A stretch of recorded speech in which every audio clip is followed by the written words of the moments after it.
Good morning. This is the Elliott Wave weekly update for the Dow Jones Industrial Average, being recorded on Saturday, August the 16th at 10 a.m. Pacific Daylight Time. I'm here on the cash market, and I have my maximum monthly chart showing, and just to briefly go over that largest count that I have going. So we have the grand super cycle. These were set by R.N. Elliott himself, so I'm just placing them where he did and then following through on that. And he had marked the top in August of 1929 as Grand Supercycle Wave 1. Grand Supercycle Wave 2 hit its low in May of 1932.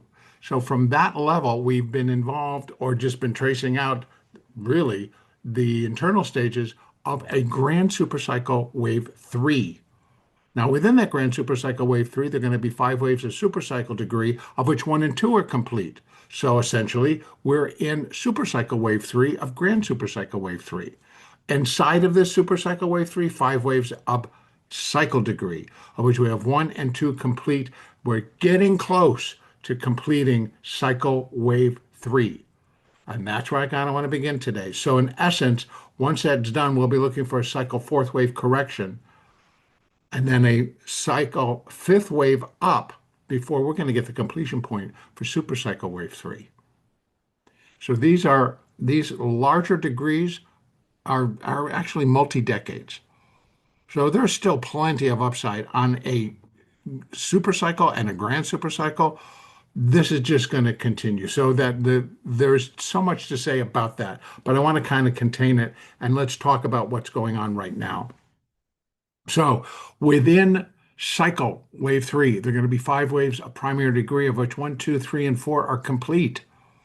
And then from there, we have primary wave 5. We're in primary wave 5. So now I can bring this down pretty quickly. And we're going to bring it down to the weekly, 5-year weekly. And actually, let me just leave it out there for 1 second on my maximum. So what we have within primary wave 5 are 5 waves of intermediate degree, of which 1, 2, 3, and 4 are complete. Now I can bring it down to that 5-year weekly. There's intermediate 3, intermediate 4, which is October of 2022. So we've been going up within the framework of an intermediate fifth wave. Now, that intermediate fifth wave is not done, but it's going to consist of 5 waves of minor degree, of which 1, 2, 3, and 4 are complete. Minor wave 4 completing on April the 7th of this year, of 2025. So from that point, we've been involved in a minor fifth wave up. That minor fifth wave is going to complete minor 5, intermediate 5, primary 5, and cycle 3. So we are getting close. Now, within this minor fifth wave, I can bring it down to my daily. There are going to be 5 waves of minute degree, of which 1, 2, and 3 are complete. And so that would suggest we're inside of a minute fourth wave. Now, as with the other markets, the actual construction of this fourth wave is going to be an ABC. I just need to bring this down to the hourly charts. And now we're going inside. There is the minute wave 3. There is minuette wave A of minute wave 4. So what have we been tracing out right now? I think we've reached the concluding level for the minute wave B. This is of the minute fourth wave. So minuette wave B of minute wave 4. Slightly irregular, which does suggest, but it's pretty flat right now. If I mark it as complete, then we're looking for the C wave, the minuette C wave down to begin. And maybe it did, maybe it didn't. So we're just going to kind of line it up here to show real quick what it could or what our expectations would be. So I'm going to quickly put that together. And so just to show you what we're looking at, and then I'll go over what my alternate. So we do have an alternate here. So we'd be looking at 2, 3, 6, 3, 8, 2, 5, and not 6, 1, 8. So oh no, actually, sorry, wrong one. 6, 1, 8, 1, 1.618. So here we have it coming down, and that's the C wave. So C wave 100% brings us down to 43,508. We have for the minute fourth wave, we have our first level at 43,360. Now that I think is going to come pretty close to that. Well, 100% brings us down to 43,508. I think we can get some throw over, bring us down to probably maybe even a little bit below that. 1.618 for the C wave brings us down closer to that 0.382. If I take this back out to the daily, here is our marker for the whole range of this fourth wave, right? So as Elliott left us, a fourth wave in motion will find its terminus or its endpoint within the fourth wave of one lesser degree. Well, we're in a minute, so one lesser is minuette, and there's that low at 41,938. But this kind of shows us that it's not full blown irregular, but it is gone and created a new high. So we start to look for 1.618. Brings us down within the price territory, way more than this one does. So this level does not bring us into that price territory, but the next level down does. And so we can get inside there. So anywhere from 43,000, let's say, down to 41,000 or 42,000. Those all come into play along with these. So that window is 42,458 all the way down to 42,000. So we got about 458 point window on the downside for this C wave. Then when that's done, once that's done, we are looking for another rally back up in a minute fifth wave. And that will again take us to new all-time highs. Now, short term, let's look at the alternate that we got going on here. Since I can count up five, but there's a possibility that this three is going to go up there, and this is just a small four, and we have one more lift higher to do. And that kind of does go together with a few others that have put in comments about my current count that I've presented for the S&P 500 and for the NASDAQ, that they're also looking at the possibility that we've only reached wave three on those markets of this internal C wave. And so then we're coming down in a four, which is probably what we're doing. And that's the part where I have slight disagreement, but it's okay. So again, here we also can put that three up there, and then we'd be in a four. Maybe we come back down a little bit more, and then we rally back up, and then those are our points, 45,430, and one that does match up where that C wave comes in at its next level, which is 1.618, and that's at 45,667 to 670. And so that is also a possibility if we get a strong jump. And of course, there's a couple of things out there. We have the Jackson Hole, which is the annual meeting of economists and central bankers, et cetera, in Jackson Hole, Wyoming. And so we'll be hearing a lot from the Fed, from Powell, and from others. And so that if we get any notice or any hints that they really are considering fulfilling what the market is now demanding, which is a rate cut, because we've already priced it in, then yes, that could shove the market up there, and then we begin. But there's enough things on the other side which kind of could go along with we may have reached that level. And the main one that I think is going to be hitting our markets is the potential, like this has gone unnoticed by the news, by the way. I find it interesting that are all focused on this summit that we just had, or that the president had with President Putin up in Alaska, resulting in nothing except hopes, which is fine. Now, but what can come out of all of that that didn't get mentioned was the fact that the president is considering put a 300% tariff on semiconductors.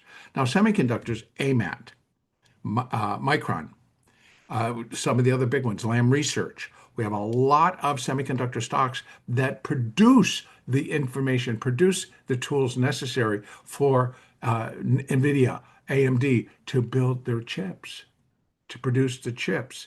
So again, it's going to get interesting. If that comes through with the 300% tariff, AMAT and other stocks are going to sink like a stone. And AMAT is primarily responsible for what happened on Friday, even though expiration was in there. But AMAT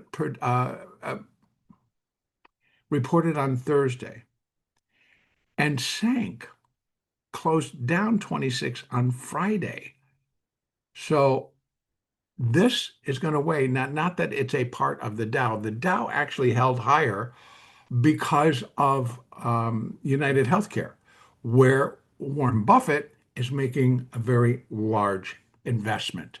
He's moving a lot of money and was buying up a position in United Healthcare. Well, that just bolstered that, and the stock was up, I think, 36, 35, or $36 on Friday. That, if that continues, could again propel the Dow up to these upper levels and finish this B wave. So finish, so we have the 3, there would be the 4, we get that 5, bringing us up to either of these levels, and then finishing this C wave, and then in turn that minuette B wave. So I am still going to be looking for a downturn in the market, whether we go up one more time or whether we come down now. A lot of people want to associate the Jackson Hole. Oh yeah, it's going to go up because of that, or they have other reasons, and that's fine. I cannot deny what the market may or may not do. I'm just going to present this, but also leave you with the alternate that we may have one more leg up to do here in the Dow. And it is well supported. We had a little bit of a downturn, but we still have the 20, the 50, and the 200 all pointing higher on the hourly. If I go out to the daily real quick and just open that up, you can see, boy, we're still very, very much lined up to go up. So this could come down and then we swing and just finish this whole move. So we're not getting any hints on the daily that we've topped. The market would have to drop down through the 8, which is now sitting at 44,586. So it would be quite a drop, and it could happen. I'm not saying it won't. So that's kind of the cash. Let's go over and take a look at the YM, which is a little bit more defined on this upside. So here we are in the daily. Again, there's the 4, 1, 2, 3. We're inside this fourth wave. Come down to the hourly chart. Now we can look inside. It's much more defined here in terms of 1, 2, and then I have 1, 2, 3, 4, 5 of 3, 4, 5. That's kind of why I did it in the cash. That doesn't mean that this could not be, 3 can still go up there. I can extend this out and put an internal third here, like 1, 2, 3, 4, 5, put that 3 up here, and then put the 4 down here, wherever it should end up. Might still see some little bit of downside, put a 4, and then we rally back up again. That's also a possibility. So we still have that. Again, this is how I'm labeling it right now. And what we have alternates. And the alternate would be that the 3 goes there, 4 goes here, and we have one more rise. And what you would do is you go 1 to there and put it up to wherever this 4 did come in. Like right now, it probably still has more room. I mean, I could leave it this way. This could be 1 of 5, 2 of 5, and then we still kind of go up. If I just run it this way, currently to where we are, you can see 100% was right where we just were. 1.618 comes to 45,612. Very close and right in between.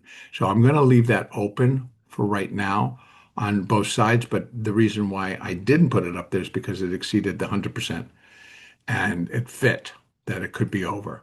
So we would put it back. If it's the 3 goes up there, we still have the 4. This would get moved, and then you move that to get the upside projections for the wave 5. As is, I think it could be complete. If the 3 is up there, we're going to wait for that 4 to signal it's done. And then we have this to there and up and over, and then you're going to get your upside. Basically, putting it back on the daily, the market still, look at that. It's very clean.